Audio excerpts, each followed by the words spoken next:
Hello and welcome to Clamcast. I am your host Carl Stone. That was Structure with their song Disco. This month's episode is with Nachthexen. It was recorded before their final show at Abbeydale Picture House. But before I get into all that, I just need to give you two quick tidbits of information. The first one is I've started a blog for this podcast with loads of just background information and stuff that's possibly missed out of the actual interviews, just to basically it's just to clear a few bits and bobs up that maybe we've not gone into enough detail in whilst actually conducting the interviews. So that is at clamcastpod.wordpress.com. The other one is for news updates. I've started a Twitter, which is at clamcastpod, just as a Twitter handle. And also you can now only stream this on YouTube. That's because we ran out of streaming space, or upload space, on SoundCloud, so you will no longer be able to get it on there. So as we move into this interview, it's not actually conducted by me. I was away when it was meant to happen, and Liv Willars from 1BPR kindly stepped in to conduct this. So I'm just going to move it on to that now. The song going in is the beginnings of Nachthexen's Cheer Up Luv, and as it goes into the middle bit where there'll be a hell of a bit of a break, it will be the rest of that song, basically. And I will see you in the middle for some sponsorship and gig listings for Delicious Clam. And yeah, I should be fading out. Hello there. As you can tell, this isn't Carl. This is Liv Willars, and I'm just taking over just for this week for a chat with Nachthexen, because as of tomorrow night, the band are going to be no more.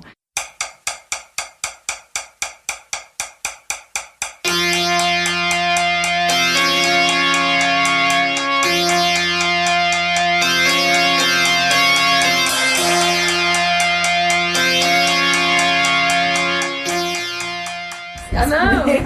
There's so many friends coming that I kind of forget who is coming. Yeah. So I totally forgot that S was coming. I'm like, and that was a great surprise. Tamsin! My angel. Yeah. How did it come about, the show tomorrow? How did you get to use the picture house for the gig? Oh, we kind of had an idea that we wanted to do it somewhere. Well, obviously because Lughole we can't use at the moment, and like Tye Die and Audacious wanted it to be somewhere DIY, but they're a little bit small, just for the last gig. So we were trying to think when we have somewhere like really exciting that we could have it. Like, is there an abandoned building that we could just kind of do a generator gig or something? Yeah. And then I was asking Nick Potter, and he suggested that. And then we went to look at it, and it's super nice, and it's kind of it has the same like aesthetic as some of the bigger venues that we played. Like we played was at the Institute in Birmingham on that tour with Sleaford's, which was like an old theatre and was really beautiful. And the Dome in Brighton, and Brixton Academy, and like places like that. But it's kind of that, but DIY. So it was a really nice. And I think they haven't really put gigs on there before. Or has there been much on? I feel like I've never even been. I think they put gigs, but I've never been to a gig. I've never been there, not even for like a movie. So when I went to see it, I was like so impressed for how beautiful and big it is. But I like how like run out it looks as well, because it looks like very much in ruins. Not in ruins, but it looks pretty run out. So when I saw it, I was like, this is so perfect. And they were very like chill in terms of like us, because even though we wanted to have it in a big place, we didn't want people to be forced to be in a bar and get like very expensive drinks.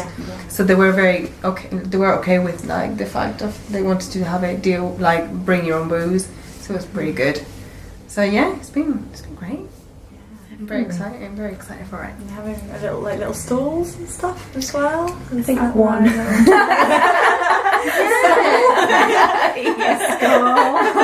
I think we would have had more, but I don't think we really kind of thought about inviting people, did we? It's a shame because I asked Lughole for a distro, and Ian is away.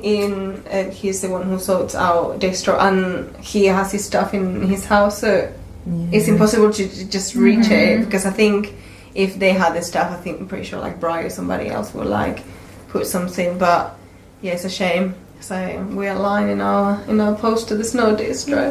But Lisa O'Hara's going to have loads of attention on her stall. So get coins, Lisa. Spread out. Kind of like similar. amazing. fair, it's quite apt because Lisa's kind of been amazing to us the whole time, hasn't she? Like, doing definitely. little fan art and stuff. Yeah. And Burn the Witch, well, obviously, Yeah, not just yeah. Lisa, but it's Yeah. cool. Like, I feel like you lot have been involved with all that stuff for us. Yeah, It's so really it good. seems I want Lisa's stall there. for Absolutely. sure. And I'm so happy she just got like an issue of like Now Then, and it looks so beautiful. It really I mean, of does, course it does doesn't look it? beautiful. We need to go and get Definitely. copies. Yeah. Mm. It's great. Oh yeah, she did Burn the Witch the other day as well. Like it's obviously like a year on from when you Yeah. guys played, and had more little stalls this time, and kind of like different bands playing, and it's quite exciting. That hopefully it'll be like a yearly thing. And That'd be great. Yeah. loads of women. It was really fun just to go to a place where it's like, oh, most people on the stage are women, most people in the crowd are women, and it's always It's very, nice very atmosphere. chill. And Yeah. I think love that. people here are incredible as well. Like, because they played, didn't they? I just think that they're a really amazing band that really don't ever play enough in Sheffield, and I feel like they should be playing a lot more. Yeah. Got such a good sound. It's great. Did you ever play any shows together? Yeah, we did. That amazing Big Wow. Big Wow, yeah. Oh my god, yeah. Of course. That's really nice. Did Oxo Foxo play as well at Burn the Yeah, Witch? yeah, she was brilliant. I think Yeah. she's written all the songs in the last 2 weeks. Wow. Who's that? I think she's been around a while, hasn't she? I think we put her on for like a Lady DIY Fest thing like years ago, and then I've just not really followed her since then, or like seen. Is she like what's Sheffield happening. based? Oh. I think so. It's so, my memory's so shit. I never heard of her. I'm gonna check her out. What kind of music is it? It was kind of like lots of loops, and she was doing it live and building it all up. Oh, and brilliant. I don't know what her other stuff was like, but yeah, I think she'd just been given, I don't even know what kind of thing it was called, but some sort machine. of amazing technical gadget, and she was just building it up, and it was really Oh my God, that sounds cool, amazing. singing and sort of harmonising with herself and stuff. Did Babe Punch play as well? Yeah. Yeah. They're a There staple now for Burn the Witch. Yeah. They were like the best I've ever seen them as well. I still can't believe it, because they must still be teenagers, and it's just like I wish I was that cool as a teenager. I wish I was that cool now. It's just they're like disheartening because you're like, oh my god, at that age I had no idea what I was doing. But it's amazing to be like, they are so young and they're so bloody powerful, and they're so right on. Because when I was their age, I don't think I was that political or that like right on or just like aware of things. I was just going out and getting drunk and things like that. So it's great to see that. It makes me really happy. To be like that confident as Yeah. like a young woman in punk at that age seems cool. Because even I was like intimidated by them now, being like, ooh. So much nerve to do that. It's great. Yeah.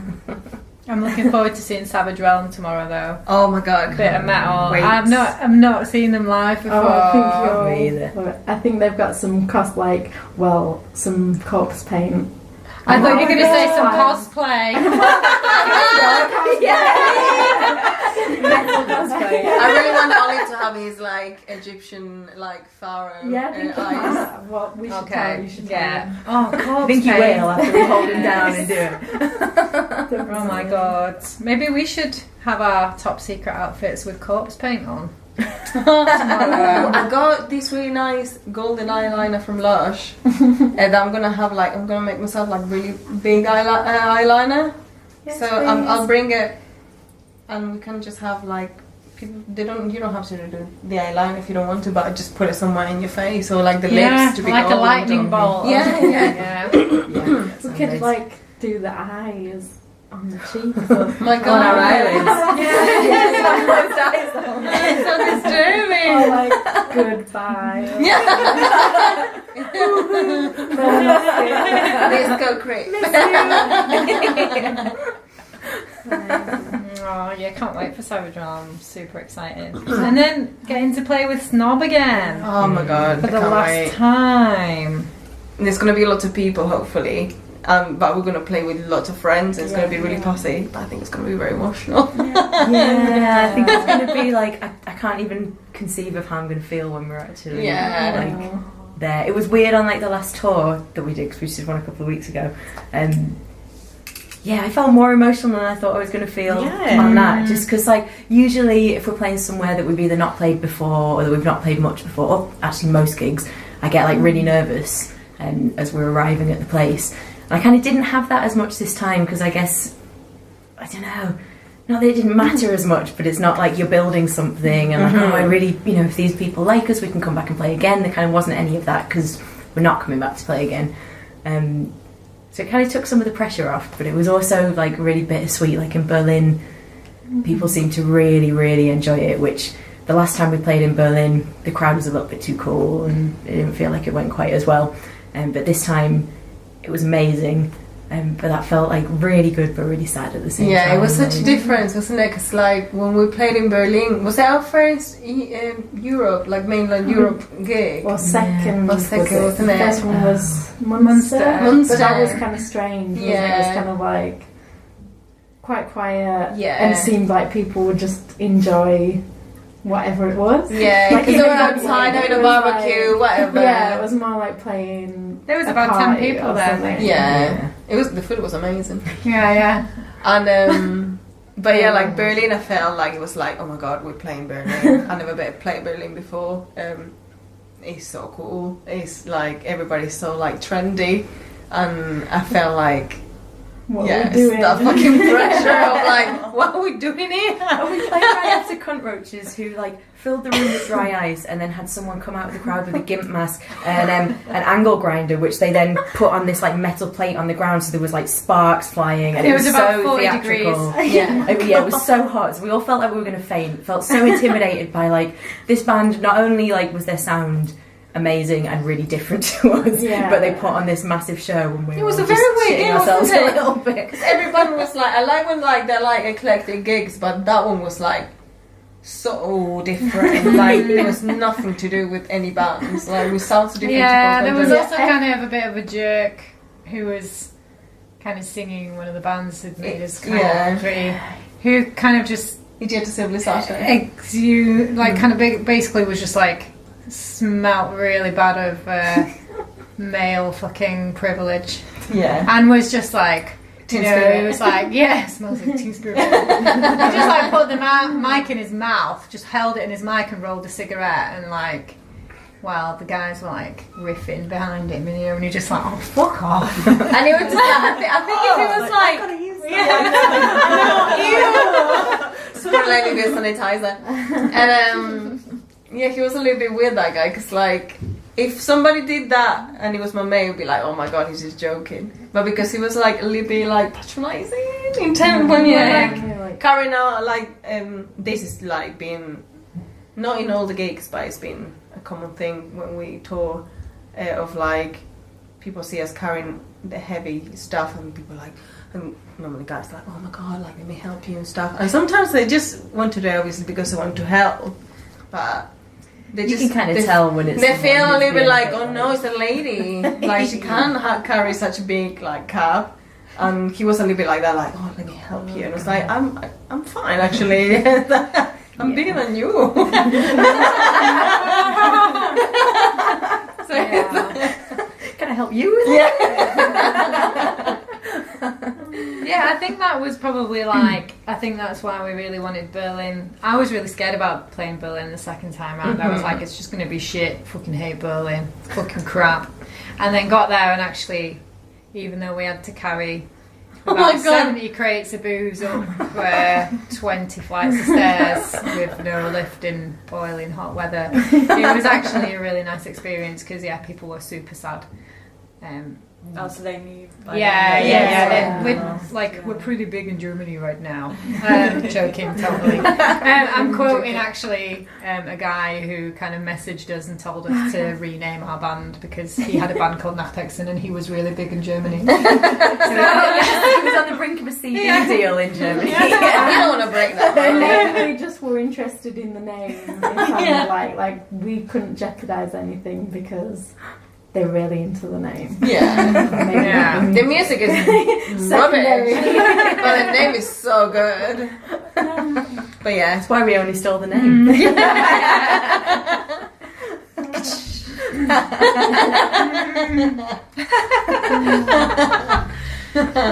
Yeah, I think don't you reckon that Hungary was amazing playing in Budapest? Yeah, I think that was the first gig ever that people went really wild for us. Even like out of the UK gigs, I think that was the first gig ever that people have like come up on stage. I just was like giggling really hard as we were playing, because I was like, what the fuck is happening? That was great. It was such a good gig. It was my favourite. One of my favourite gigs I've ever played, Budapest.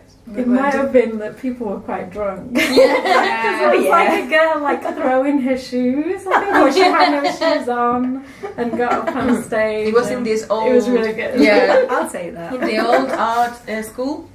So it was like very old building, like downstairs. And it's just very beautiful. And like everybody was like very sweet.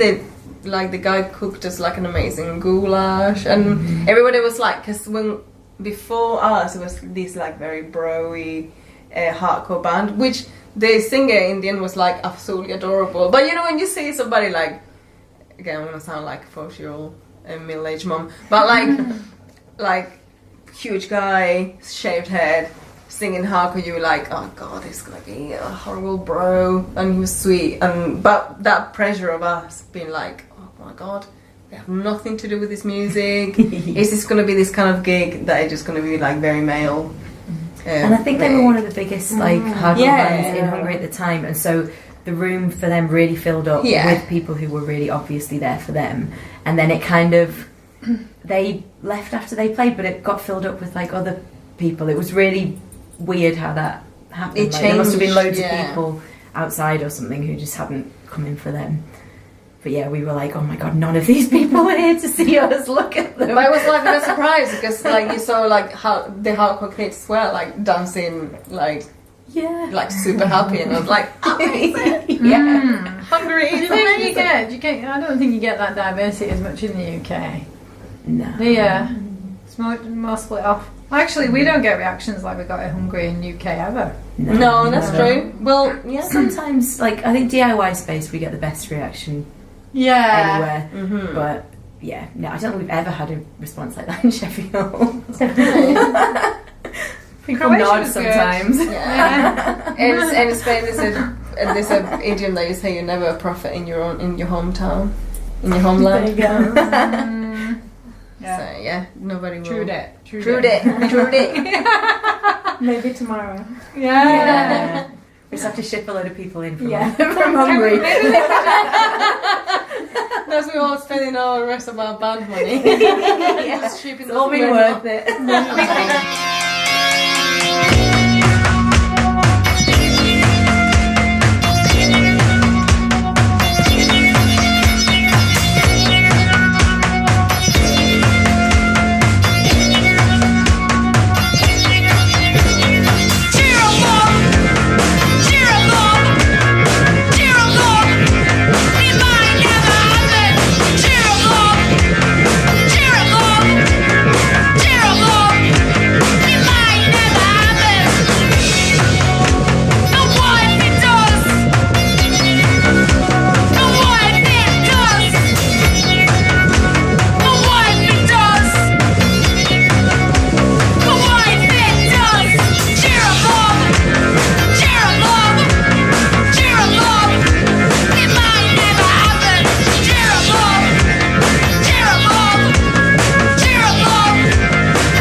Actually.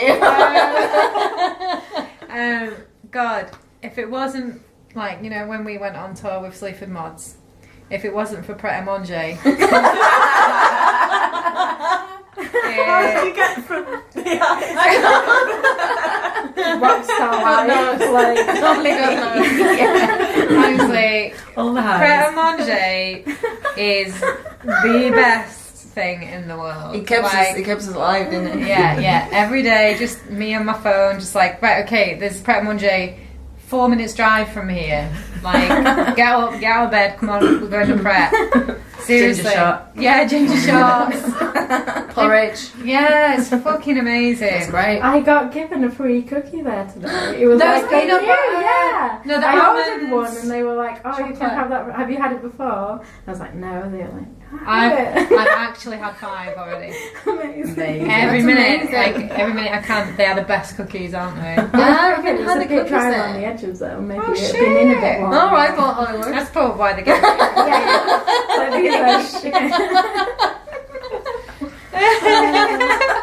Donna's totally the queen of food on tour. Aren't you? Yeah.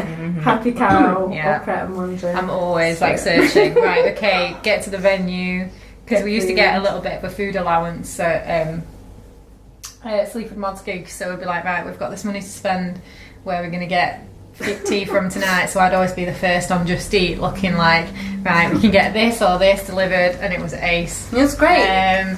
So much food. Yeah, loads of So we food. got really like I don't know how like people can like handle like just being on tour life and keep being healthy. 'Cause, like we had like the rider, which we had full meal.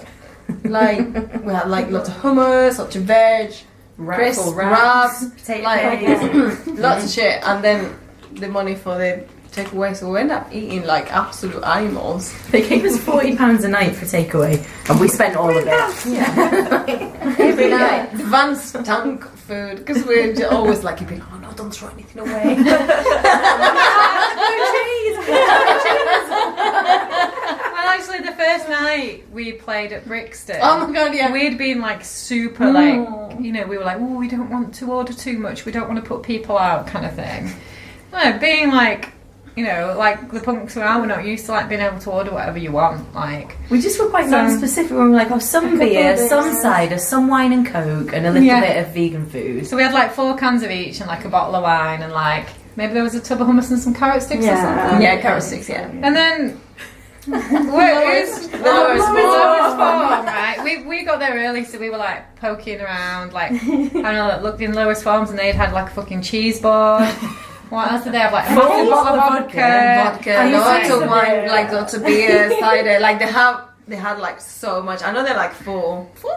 They're 5, and they're quite a lot. But like it was like the cheese board is what like absolutely killed me. It was like fucking hell. The amount of alcohol, I instantly was just like, it's because we're fucking women, isn't it? It was like a can each and a glass of wine each. And we'd been told there was a free like bar that we could use, and there wasn't. So we're like, great, so we're gonna go and like play the scariest gig that I can ever imagine playing on like a fucking can of cider. Are you shitting me? when we saw Lowest Form in Brussels like a month ago, something like that, I was like telling off like I think Paul or somebody of them was like, can't believe you guys are so fucking cheeky, you did it right in like the Brixton gig and you played it fine, and we were just like, no, just a little bit of food, just a little bit of beer, and we had nothing. Yeah, I think we learned from then on actually ask for stuff. Yeah, we were really Um, specific then. Yeah, I then guess we you're were. just not used to riders, isn't really Yeah. a thing. This is definitely Another world. You're like grateful enough when you go to Germany and stuff like that, and you have beers and you have drinks. But like rider, hell no, just get fed or like whatever. But ask. Yeah. What Was do you want? Brixton the biggest show then that you've ever done? And it was the Yeah. first. So it was the first game we played with Sleaford. And it was just so daunting. Like, then in the end it was fine. Like, the sun was shit on stage. Outside was fine. But because it's such a big was just an like, echo. place, it's so echoey.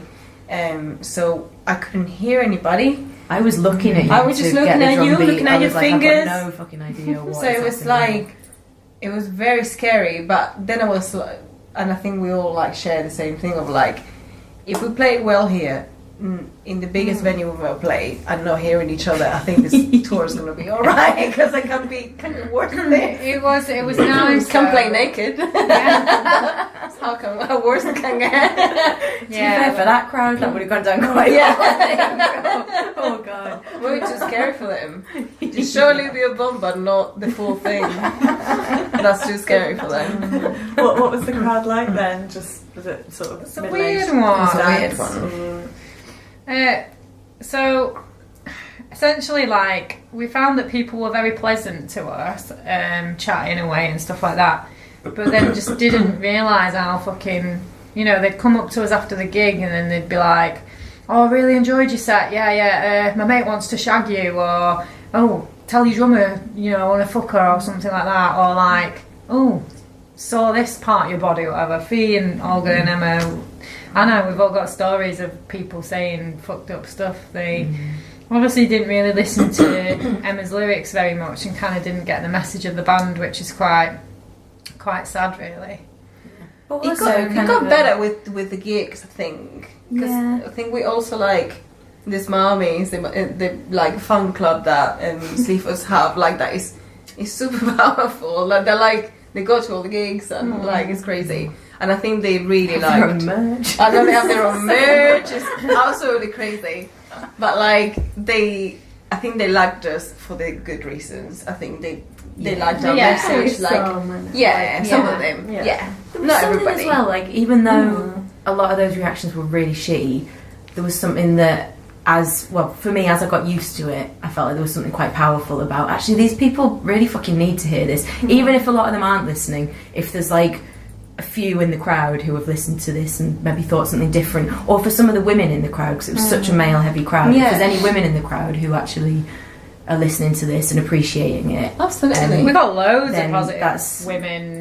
was great because many of the women bubble a lot, don't we? It was very eye-opening for us in a bad way, and for other people in a better way, because like there were lots of the women that went to the gig. Obviously they like Sleaford and stuff, but some of them went because their husband was going, or like the partner was going and stuff like that, and seeing like 4 women on stage shouting and raging, they were like, oh my god, that was so amazing to see something like that.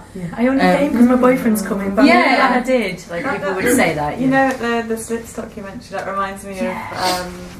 They were sort of saying that, we expected there to be all these women in bands after we did it, and it didn't really happen, and you know, we still don't really know, and everything's very poppy and mainstream, and it was weird because it's like, no, it's not. And you kind of think, but they were in the Slits, and yet they seem like they're disconnected to all these great bands and scenes that are still happening, that they were kind of helped to be a part of. Yeah, it was so frustrating, that Q&A. Like the film was amazing, but then the Q&A was just, and there was a guy who actually said, I can't remember what he was saying, but what he was actually saying, the content of it was one of the better questions that were asked, but he started it by going like, girls, let me ask you a question, girls. I was like, if you've not fucking listened to anything in this film, you patronising prick. I hate that we got defined, because like it's quite like small vocabulary in terms of like how to define.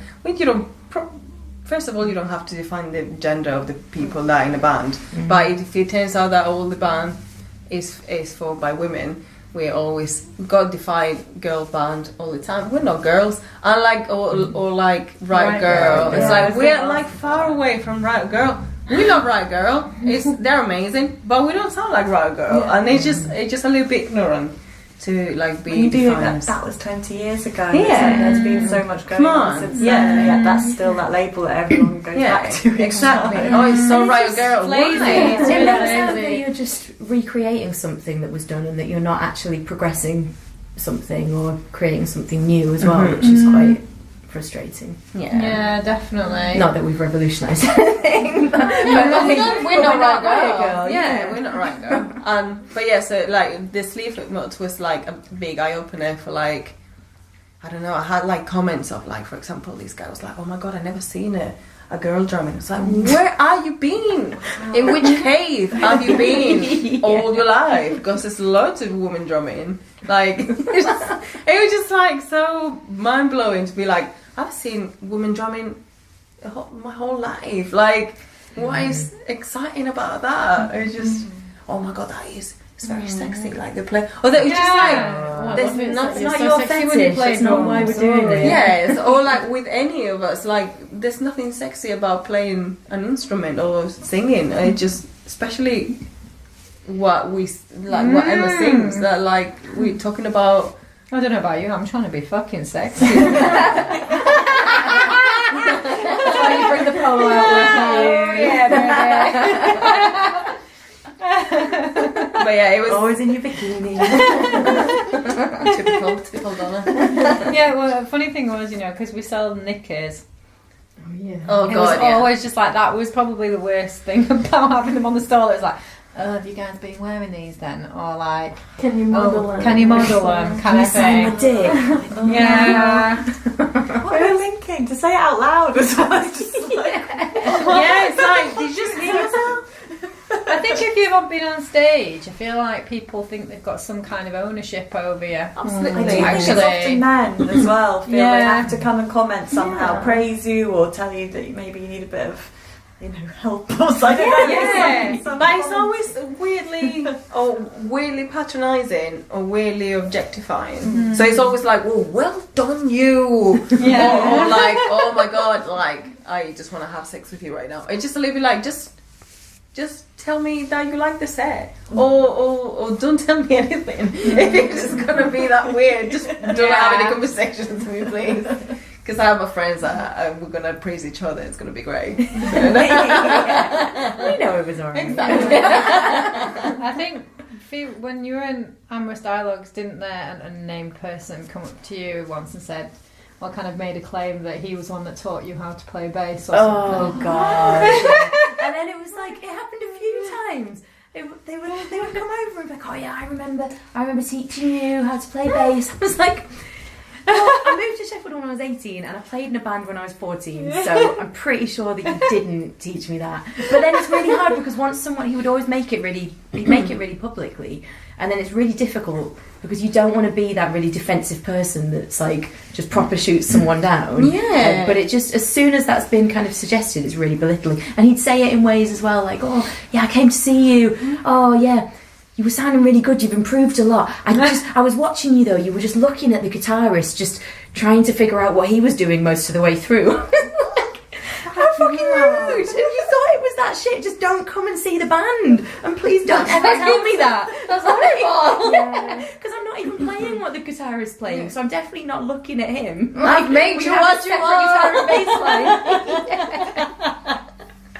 Oh Jesus. So fucking crap. People just can't accept, can they, that like women can do anything. I had shit as well, like someone, I mean, to be fair, my ex at the time, before I bought my amp, I was using his old amp, but it was a very old amp that he hadn't used in years, and I was strictly using it for that band. And people would come over and like ask him, like see me using it, I'd come off stage and then they'd be like, oh, can I borrow your, like asking him, can I borrow your amp? I was like, fuck off, I'm stood right here, like it's quite obviously mine now. And just little things like that are quite subtle, but they're just incredibly undermining. It's always and they build up. Yeah, they build up, and like it makes you to be in a constant defense PC mode.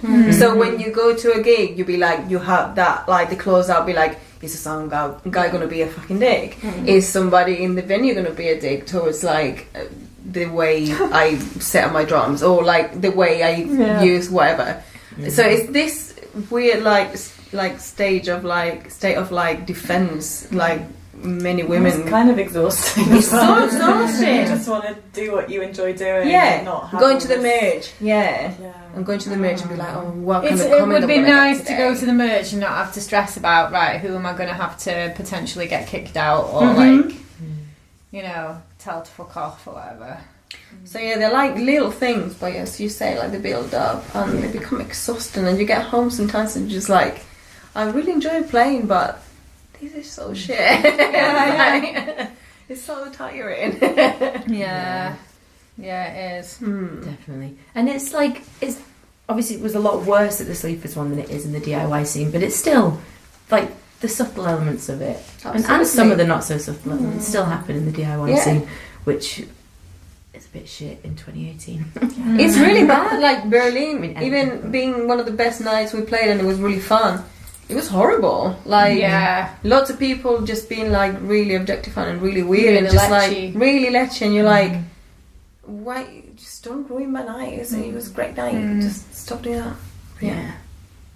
And that guy got really mad about it when we called him out as well. Yeah. He was like, his friend had sent him over to ask one of us out, and we were just like, you didn't have to come. He was like, I sound like a dickhead now. Well, you didn't have to come over. He's like, well, fuck him, he's made me sound like a fucking prick. And he stood up and shouted it, and it was really intimidating. And we're like, yeah, you are a prick. Because like, if you thought that was so bad and embarrassing, you should have said to your friend, no, I'm not doing that. Like, if you wanna ask her out, just do it yourself, or like don't do it over because it's just weird. But like, and if your opening line is, I'm going to sound like a right prick for saying this, then maybe think about that and just don't say it. Clues in the title. Dating tips with Nachthexen. leave us alone.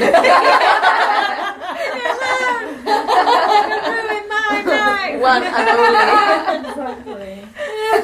And it's not like it just sometimes you sound like you're going to be like very unapproachable and just like fucking hell, that piece of girl or whatever. But like you can have a chat with us about music, about anything. Like even if you're interested, like sexually on us, like it's not something that is like I will be like, I can't believe you said that to me or anything. But there's always things to say, and like you know when you can say things and when you can't. And the first thing you say is just how hot you think I am, or like everything is gonna go. Like I'm not gonna want to have a conversation with you or anything. Like I don't know. It feels really weird because I feel like nobody's want to talk to me because I'm gonna be like, oh, you just want to like hit on me or anything like that. It just, but it's that attitude of like the only thing you want in the end is get on my pants. So like you get really defensive. Yeah, you do. I don't know if that made much sense. Sometimes there is that feeling of you kind of feel like you have to give people a time of day because then they will just switch and be like, oh, that girl in that band's such a bitch or something. Exactly. So you're having to like have these really boring long conversations where they're maybe telling you, I don't know, about sort of how you were on stage or comparing you to another female band or something like that, and you're like, right, it's just knackering. Yeah, I feel like we get that kind of comparison with other female bands quite a lot, which I think they feel like the need of doing so. Well, like if you like there's like a boy band, you wouldn't be like, oh man, I saw, I don't know, Boyzone. You went to see Loeb, I was like, oh my god, I saw like Take That like 5 years ago, and it was like just so amazing. It's so sexy seeing 4 men up on stage just doing their thing. Good on you. You keep it up. So powering. I'm going to bring my son to see you. And that top off, that's great. To be fair, I said it is actually nice that like I've got some friends who've got daughters who are like 10, 11, and it is really nice to hear them saying, I want my daughter to come and see you. Like, it's great. We've kind had of that nice from strangers as well, haven't we? Being like, oh, I'm buying this to give to my like niece or whatever, and we had someone being like, oh, this is the like project on feminism that my daughter or something has done, and they want to like include you in it. So it's we've had a load of teenage girls actually in that Molly. Who was like Folkestone at Folkestone. She's like our number one fan. She was like shaking when she met us, and she was such a sweetheart. She was like, I do an acoustic thing, and I'm really kind of scared about doing it, but we were just like, keep going. She's like, I'm gonna keep going. She teenage girls and middle-aged men. That's they're demographic. a really nice end. They're our demographic, but they're all.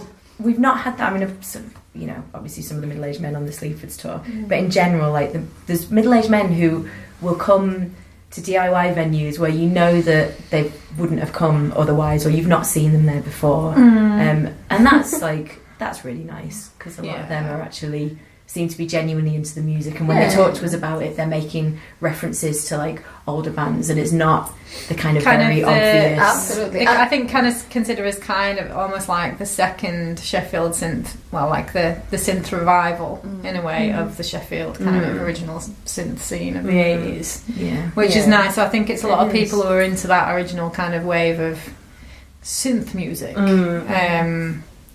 And then they kind of like the fact that we're kind of keeping that going. Like proper musos, isn't it? Yeah, It's a big compliment, I think. Yeah, and like it's really, I really admire when I see like those middle-aged people like going to DIY spaces, because sometimes maybe that takes a little bit of nerve, because like they're gonna be probably the oldest person in their room, and sometimes even though like we come from DIY scenes and I love DIY scene, can be a little bit inapproachable. Like a little bit like, or some places are members only, or like or things like that. And like just a group of people who become quite close knit. Exactly, it's quite small, and then that pretty can feel hard niche to infiltrate. So like to be like, okay, today I'm gonna get ready. I'm gonna go to a DIY gig, and just many people that they come to our gigs, they come in ones sometimes, and it's I admire from Taunton. Yes. All that. So I love gigs like that. Yeah. Yeah. Be like, well, you don't like. There's no age in punk, or there's no like. I really love people when they go to the DIY gig and they're like, I don't know anybody. I'm just like, oh. Or people who turn and they're like, is there no bar? And you're like, oh, like, that sounds really patronising, but like, oh, like you definitely haven't been here before. That's really sweet. Yeah, it's great. It makes them really Just happy. shop around the corner. Yeah. Yeah, cool. Yeah.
That seems as good a place as any to have a quick 2-minute break. So that was Snob with Dr Dildo coming out of there. I'm quickly just going to put you through onto some sponsors for this podcast. That is the Lughole, who are currently fundraising for a new space. If you don't know Lughole, they are a fantastic collective of people who run a DIY punk venue and space in Sheffield, and they're currently trying to fundraise for a new one. If that feels like your bag, then please go to www.gofundme.com/Lughole-II, or go to the kidsofthelughole.bandcamp.com and see whether any of their... I recently bought an enamel pin from them, and there's a few bundle deals I think still available, and all the money raised goes directly to the fund, so please check out one of them. There's also local psych independent label Evil Hoodoo, who have released a ton of things over the past few years, including Civhead, Mugstar, Cosmic Dead, recently Gilsweat, Ritual Temple Band, and a whole host more, including Osnock Tambulas and 39 for the Nortons. Hey, so another unfamiliar new voice. This is Adam from Tye Die Tapes.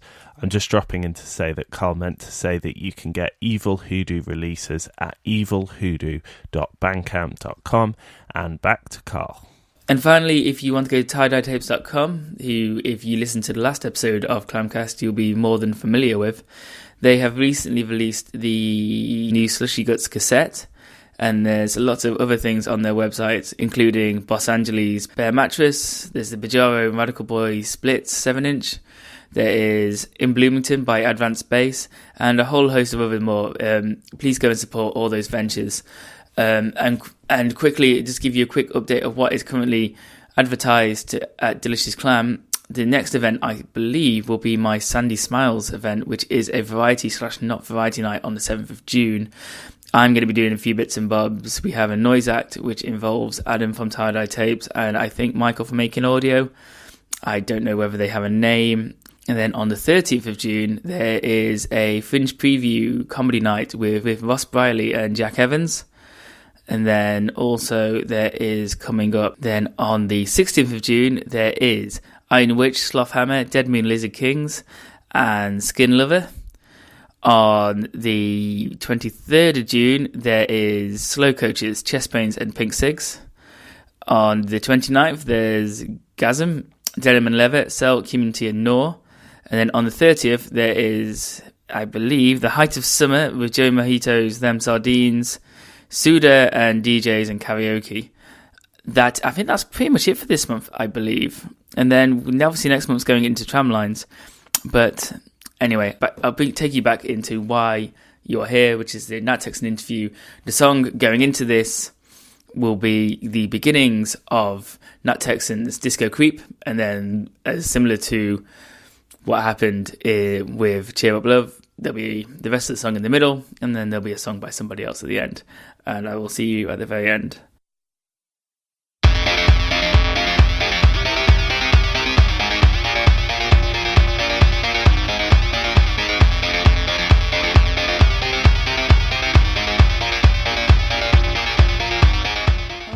To ask a bit as well about how you all got into playing music and play early bands and that kind of thing. I guess who wants to go first? Should we start there? Yeah. How I got into punk, or what did you say? How did you get into bands? Playing in bands. Playing bands, like used to play bass. Once in like a kind of crusty band when I was about 18, 17, and then all rocks. And yeah, I never thought I'd sing, I don't think, or when you kind of like fantasize about something a little bit, but you're like, actually, no, I'd never do that. But when the rest of everyone started having a jam and asked me, I was like, because this is like the best bunch of people, if I say no, I'm gonna like regret it forever. So let's try it. And yeah, I just really enjoyed it. It's been best decision really nice. ever. Yeah, I'm so happy. No, definitely no regrets. It's been great. It's like, yeah, been really like powerful to be able to write songs, and it's crazy sometimes seeing people singing along to something that you like feel really like strongly personally about, and you're like, oh god, like this is totally describing myself, like it's really. And so many people feeling the same. Yeah, be like, oh my god, like this I song really is... connect with this. You're like, oh my god. I think it was Keno that said, basically Nachthexen just write songs about what's inside my head. Yeah. So no, it's I think amazing. you've spoken for a lot of people with your lyrics. Yeah. Oh well, that's great. Yeah, Yeah. done. Like life goal. Bucket list. It's over now. Yeah. But no, that's about it.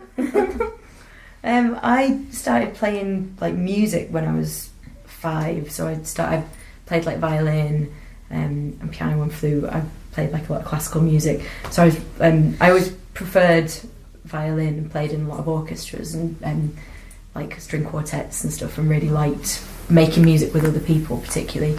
And then when I was like 14, got really into punk, and me and my best friend were like, let's start a band, don't really know what we're doing, but bass was kind of the logical progression because it's like a 4-stringed instrument, so it was quite easy to transition over really. And then just played in a band at school for a bit. We wrote like a load of songs, but they all sounded like whoever we were listening to at the time particularly, so there were like many different like punk genres in there. Some bands still do that.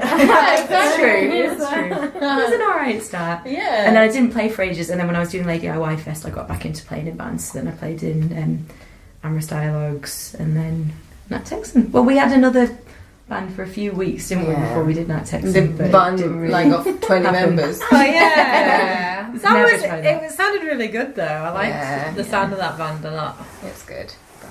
Yeah. It was a bit too hard with so many people. Yeah. And then I guess I started playing.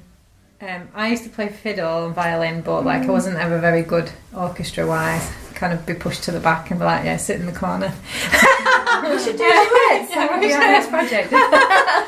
And then like, I don't know, what was the first band that I did? I think it might have been Unquiet Grave actually. So I kind of been into like alternative music for quite some time. Just growing up as a teenager, being well into new metal and happy hardcore. Before that, I was a happy hardcore DJ at my teenage night, and then kind of got into metal and punk and hardcore and stuff, and then started kind of like crusty metal band, I guess.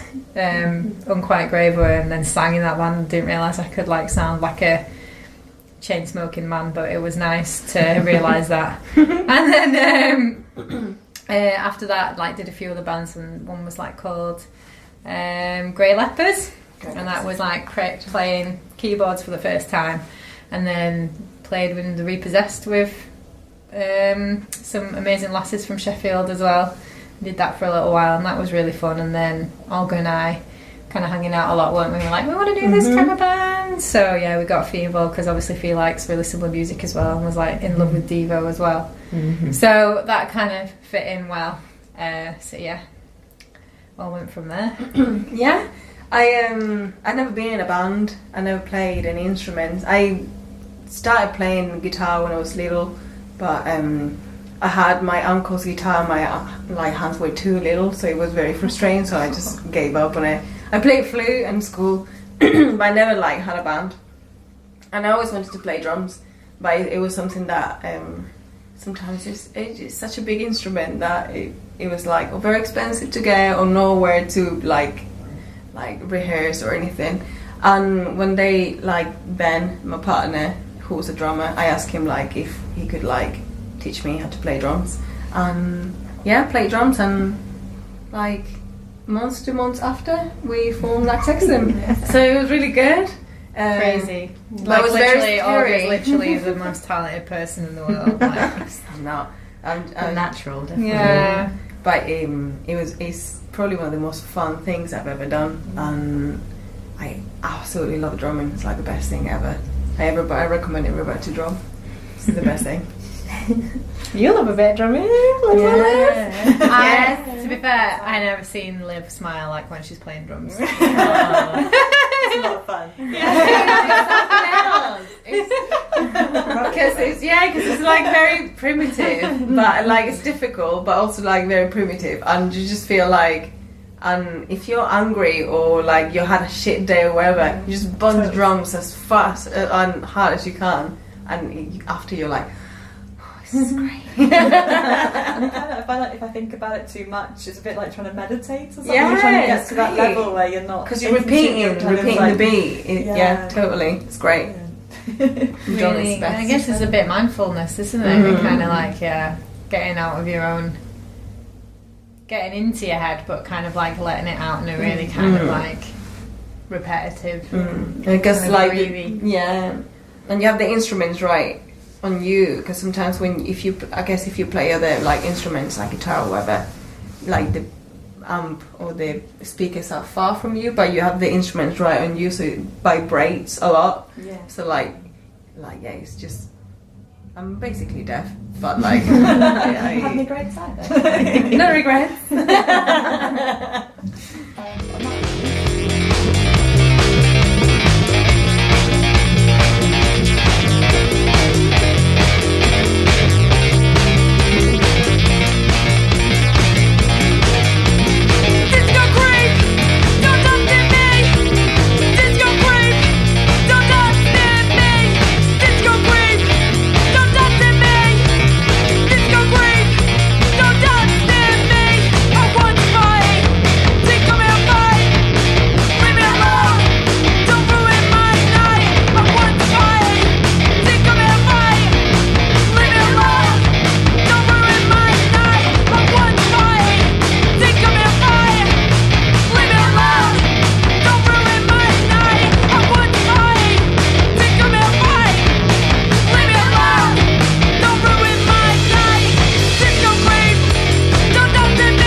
So for tomorrow, there's a really exciting thing happening. Should we tell Liv or not? I won't tell anyone.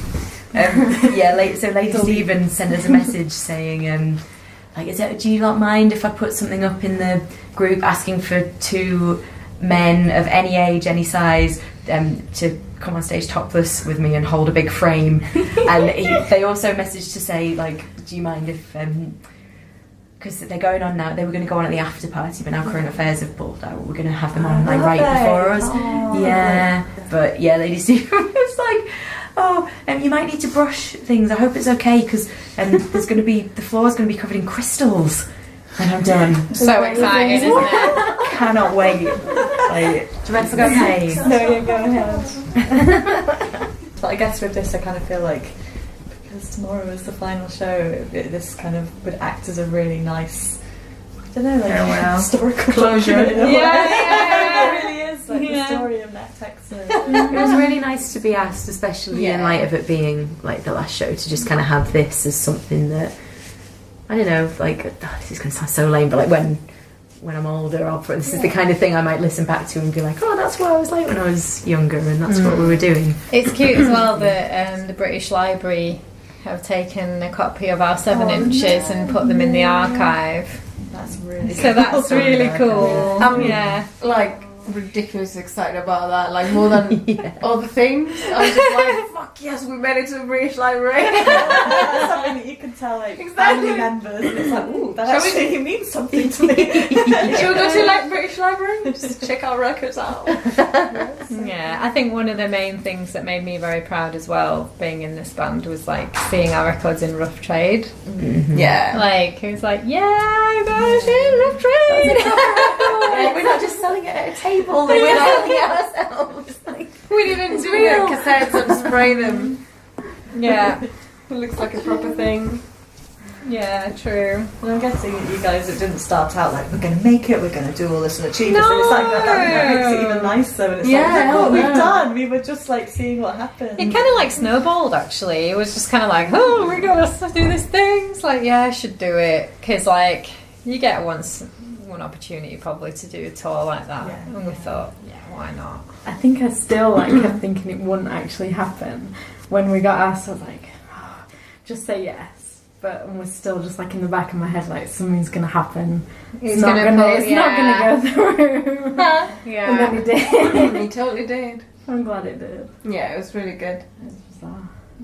Was it spread out over like, were you still working and stuff alongside and Yeah, it was it was weekends? really- It was like 3.5 months. What was it last? September to November. Yeah. Oh, shit, really less than that. So like What, 8 3 weeks. months? 3 weeks. Okay, 3 months. Almost 3 months, because we started at like 20-something, 22nd of September, I think, and we finished like almost end of November, so we did quite a lot of the weekends there, So yeah, we all worked like Monday, Tuesday, Wednesday, and sometimes Thursdays, because depending on the week, and then Thursday, Friday, Saturday played, and then Sunday go back. Such a killer. It was such a killer in December, in We were knackered Christmas, by the end. Christmas holidays. The first 2 days I spent them sleeping. That's all I did. Just sleeping and eating. Yeah. Because touring, like playing gigs, is like crazy, like taxing.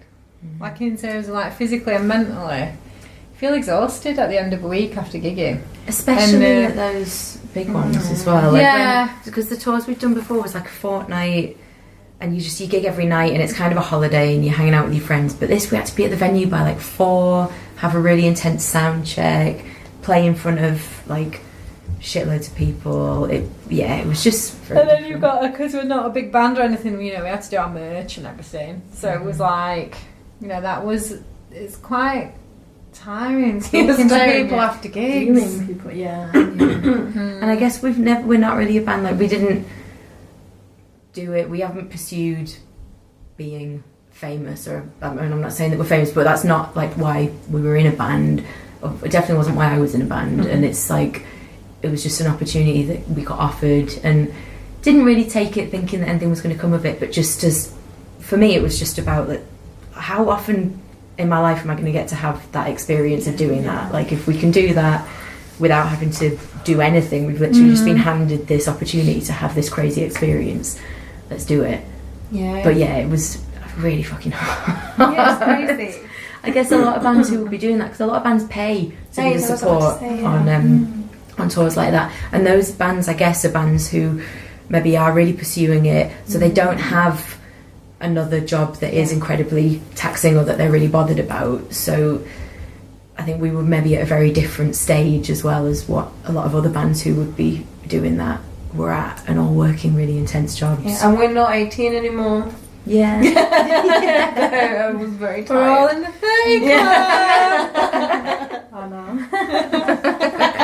Getting used to it, Emma. It's great. It's the best I think. Yeah. 20s, I feel like you're kind of still sussing everything out, and now you're like, I don't care. Yeah, totally. Emma, I was going to ask you a little bit about, especially the lyrics, because I feel like that's kind of the most, I think that's what separates you guys from a lot of kind of bands that you see at punk shows. It's like you're singing about things that are kind of very, very personal and political, but I don't know, you just do it so well. It's very concise and kind of, I don't know, there's no other band that I can think of that manages to be that kind of eloquent and sort of so personal and open, and I just wondered sort of how you wrote the lyrics. Well, thank you very much. I feel kind of like from lack of skill to do it any other way. To be honest, I guess you always have like insecurities about whatever you make yourself, but because I always think they're way too simple, like people are going to figure it out, that I'm just like repeating the same thing. Lots of times at practice I'd be like, I'm going to have like another verse worked out for next time, and then that would never happen. So I feel like they're over simple. But I guess musically our songs are quite like simple, as in repetitive. Yeah. And I think there were times when I was like, I need to like make this less personal. Or, sometimes when you're up there and you're like singing to a lot of people that you kind of know, and you're feeling like, oh god, this is kind of just like being like, this is me, and like, is this too opening your heart? Yeah, you're like, oh my god, like, are there some people who's thinking, what a loser? She was cool. Yeah, I was just like, wow, like, this makes sense. But yeah, it like feels like to write about anything else would just be false, or like if that's the like stuff that's going on in your head. So yeah, I don't know. Just I think it fits with your artwork as well. I think that's got a really humble, really honest, really open style to it as well. Totally. And a lot of the pictures that you draw and the subject of those are really personal. I think it's just like very you. Yeah, absolutely. One of my favorite things of like tour, especially like touring, like going to like DIY spaces in London and stuff, is like the people going to see Emma as Salt and Chili Emma, Instagram sensation artist, and being like the face of those people, or like she does amazing art and she just sings in this band I love. Is that face of like, oh my god, Emma. Like, fuck yeah, that's amazing, that's my friend. I'm literally the most humble person in the entire world. Like, I'm just always thinking, oh god, it's going to be a letdown, like, hi. Not like the performance, the like meeting afterwards. It's like, oh, get me But there's out no there. way it can be, because everything that you create is so you that you're exactly that person. I think you're exactly who people I guess expect even that then you're there's gonna like, be. It's great. you know, imposter syndrome and everything. You're just like, oh, like, people haven't cottoned on that, like, actually... Imagine if they met you and you were actually just really arrogant. Dick, and that's genuinely like, oh my god. Yes, actually, like. Yes, I don't have it's like £10. Thank you. I've got these ready signed prints that I've done, £50. No, but so look at that. Every time I see that, and probably will see that tomorrow. Lots of like Salt and Chili Emma fans that just like that face is that.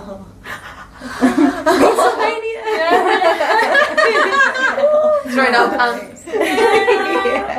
oh my god, if we had people throwing pants at us tomorrow, I'd be so happy. We could just like give them all. Just straight out in the crowd. So good. Maybe we actually should. We could do what Lady Stephen's done and put out a little request into the event page today. If anyone's got any knickers, I'm naked men's right now, knickers. We could throw them. At the maybe crowd. we should. Yeah. Oh my god, we totally Ping could, them because out. we've got loads left. Like a few years. Yeah. Okay, let's do Oh, that. we should definitely do that. Throw merch around. Because who designs the merch? Is it? Oh, yeah. all of it? Oh, is it? Do you do all of it? Yeah. Yeah, actually, I've done the merch. But yeah, like, I don't just decide what I want, but like, we have an idea, I'll do it, and we all agree, and we just do it. Yeah, it's been really fun. Doing merch is really fun. I think that it does. Amazing You have designs. created like a very striking graphic design for Nachthexen, actually. When I think about you, it's like I do visualise like the eyes and the mouth, and it's really nice to Can have do a like face. that. Yeah. We never got to do the nose. No. That was going to be the next. I think it would have been like acid green. I think it would have been my nose. Snotty nose. Yeah. But yeah, it's very fun. I like seeing, because obviously, like, I have lots of the merch, and sometimes if I go like to the city centre, if nobody sees me, I'm like, I'm just gonna wear my t-shirt. And like, it's cool to see like a complete stranger walking in the street with like a Nachthexen tote, and you're like, And mine's like strictly my holiday wear. Yeah. Like it's the only time I can wear my own t-shirt. I wore it one day at work, and my friend Jim was like, "That's your band, isn't it?" I was like, "God damn it! Yes, it is." Loser. Self-promo. Yeah. Oh god. So one thing I meant to say about the lyrics, which Oh, I'll just yeah, sorry. Carl, you can edit this in. Was about songs like "Cheer Up Luv." Yeah. Just like that has changed everything for me, because I feel like for most women, you've heard that said so many times walking around, and it happened to me in Sheffield, and I was on my own, I was in a bad mood, and this guy, like a real big group of men, and one of them just shouted across the road, and it just like made me laugh my head off. It was amazing. Rather than feeling like a bit intimidated or it ruining my day, it's just like I just thought of the song, and it was like, if only That's you knew, and I amazing. just imagined he was Just like sing the rest of the lyrics back to him. just that is shout back. Yeah, that's I feel like that kind of gives everyone like this little secret power where it's like, you don't understand this, but you're just playing into this amazing, ridiculous stereotype. I think that's one of the unique things that I really love about Emma's lyrics is that she takes a situation that could be really stressful, like social awkwardness or like being catcalled or something like that, and call it out, but with some kind of like very acid humour, and it kind of owns it. Once you laugh about it, you own that.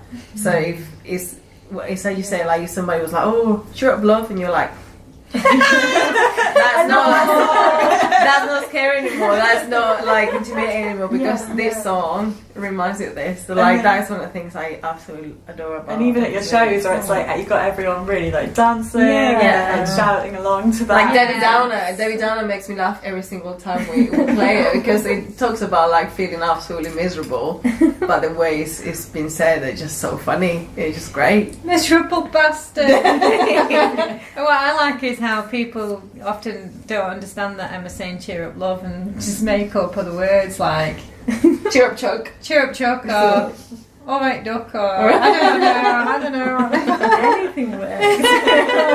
That's pretty cool. But yeah, seeing people singing along to cheer up love is usually the highlight of the gigs, isn't it? Totally, absolutely. And that show at Clam, where was it the guy drinking like Southern Comfort or something, and getting really leery, and it was like everyone was like just before you went into that song, and I can't remember what you said, like some joke about like my mum drinks that or something. I just really get it. It's not even meant to be that funny. It just was like Snap.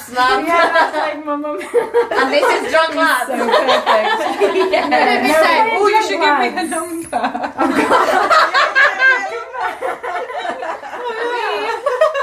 If you want. Playing Drunk Lads is always fun because It's often it is to drunk lads, and they like on the Sleaford Mods, and when we like introduce it, we'd be like, oh, this one was like about lad culture, and sometimes people would be like, yay, and then we'd be like, we hate it. That's great, yeah. Yeah, a bit of Drunk Lads goes down well. I think at the start though, weirdly, I used to be not embarrassed about playing that song, but I always used to be a bit like apprehensive about playing it in like venues where there were a lot of men. But actually, it's totally awesome, and I don't know why I felt like that. It's weird, isn't it? There's only a couple of times, like say, like DIY gigs with men, because it was kind of written about like that. You were, yeah. Just like not to name any names or anything, but so sometimes I'll be like, oh my god, do they know? Dedicated to them. Yeah. So good. I think we'll talk a little bit about Sheffield as well, and kind of the different DIY spaces. And I feel like even since I moved here a couple of years ago, it's already shifting. That I came here thinking like, oh, there's all these amazing spaces, and we'll be going to gigs all the time. And suddenly we got here, and it's like Tye Die lasted a month, and then was flattened and turned into a car park. And it's How breaking is that? Like to see it turn into a car park breaks my heart. Yeah, and that was part of the reason that we came back. So, we'll have access to this space, we can put on loads of shows, and then it's like, oh, that didn't really like the same thing. I don't know. It felt like I was escaping London because that was happening there, to places like Power Lunches, and then I came here, and then it felt like, oh, shit, is this happening? It's following you. Well? Yeah. It's a shame. Like, obviously, we've played DIY venues in Sheffield a lot, and it is a shame that Lughole's having to find another premises and stuff like that. But to be honest, we've had an amazing time. Audacious has been a really big part of our history. Yeah. It's people like groups of communities change and stuff, and different people take kind of not a leading role, but kind of push things forward more in those venues. And I think that's a refreshing thing. I think you get different things happening, different people taking the reins and trying different things, and I think that's cool. Yeah. But I think Sheffield's definitely in a time of shift, and I think actually a lot of it's to do with like how hard it is in a DIY venue to actually keep a place going when the council's a bit of a bastard. And I mean, Lughole have kind of got a dream team, haven't they, in terms of like a lot of tradespeople, a lot of people who are also really on it with like policies and procedures, and they've done such a good job of making a place, but it's hard, and now they're going to have to kind of play ball with the council a bit and do it kind of semi-legally, because I guess that's another thing, isn't it? If you're too successful as a DIY venue, then you get noticed, and then that's kind of the end. You die of it.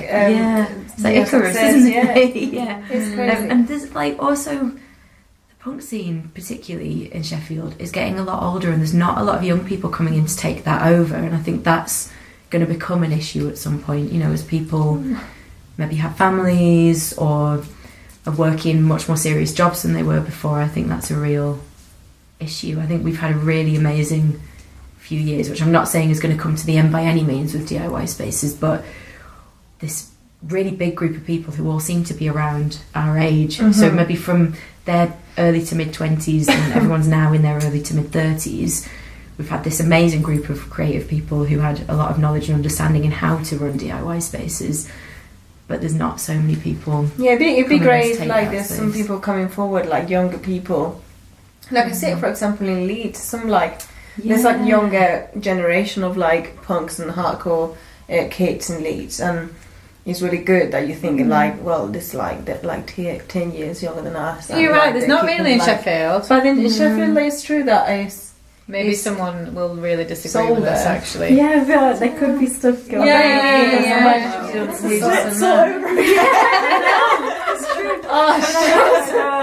I know Abby's been trying really hard, just in terms of Lughole, to kind of seek out groups of younger people, and there's quite kind of a young pocket that are into like hardcore. So he was getting those them young vegan lads and stuff. Yeah, so he was getting them to put a lot of stuff on at Lughole, but then it doesn't seem that there's as many. There's quite a young doom scene, actually. I think that's maybe the youngest scene in Sheffield. I'm not saying, obviously there's probably a lot of other things that we maybe don't know about. I'm kind of stealing Abby's research here, but in terms of like DIY, that we will share the venue. Is doomy, and it's a lot of like rockers and stuff, but like definitely Sheffield is aging in terms of like DIY scene, or punk and hardcore DIY scene. Getting old.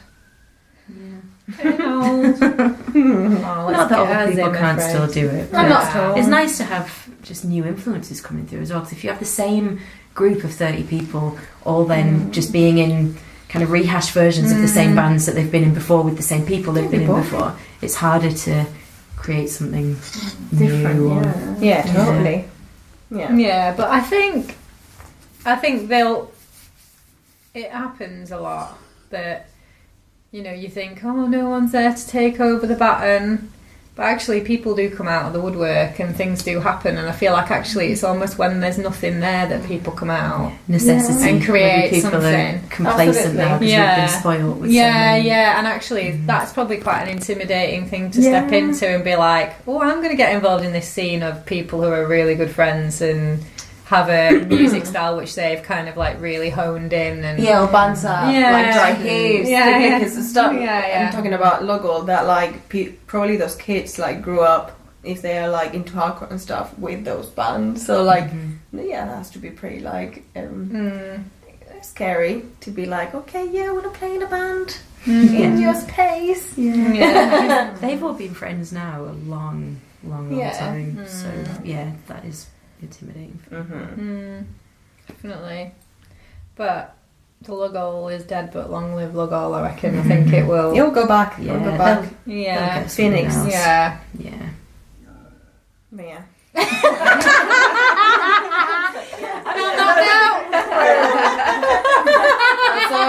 that front thing's the same.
And that was Current Affairs with Breeding Feeling. As you came out of that, I'm going to go very quickly. Thank you to Liv for conducting that interview and being really helpful in getting that together, and also to Nachthexen for obviously doing it and being really insightful and being really open and just being really helpful once again in getting that together. I said at the start, I was away, and helpful in just getting that and making sure that we had something down and during a very busy time for everybody. So thank you very much. It was much appreciated. I am going to leave you now, and I'll be back next month or in the next few weeks with another interview with somebody. I got a couple of things down, but there's a few things in the back catalogue. I keep saying this, I'm going to try and make these a bit more regular, but it's not the easiest thing to do in the world sometimes, and we're just trying to feel our way and learn how to do it. But we'll be there soon. We'll be there, and we'll hopefully have interviews every couple of weeks, and it will just keep going on like that. Thank you very much for listening, and I will see you in hopefully soon. Okay, thank you. Bye-bye.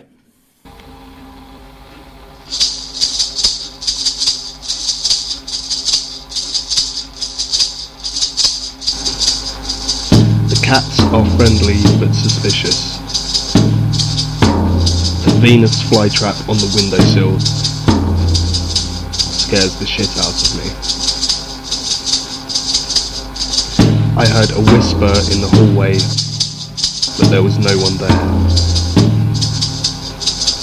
I could not quite make out what it said. Must ask Sophie if she has ever heard this.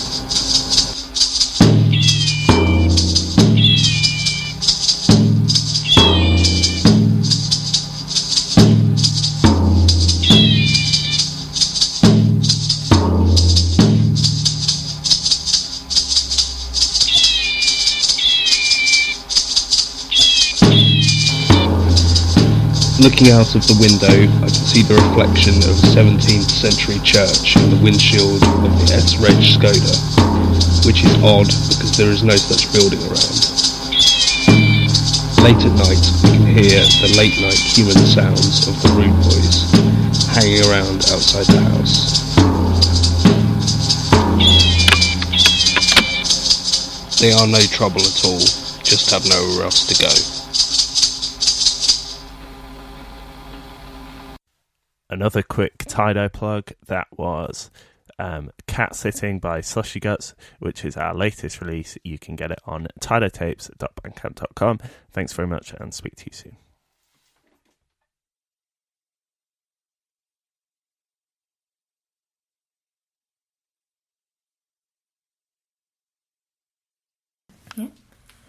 I am Olga, I play the drums. Donna Destroy, I play synthesizers. I'm Fiona, I play bass. I'm Emma, and I do vocals. Lovely. Thank you very much. Thank you. That was really fun. Guys, this is great. Me too, but I didn't. I had to ask. Probably that is the best.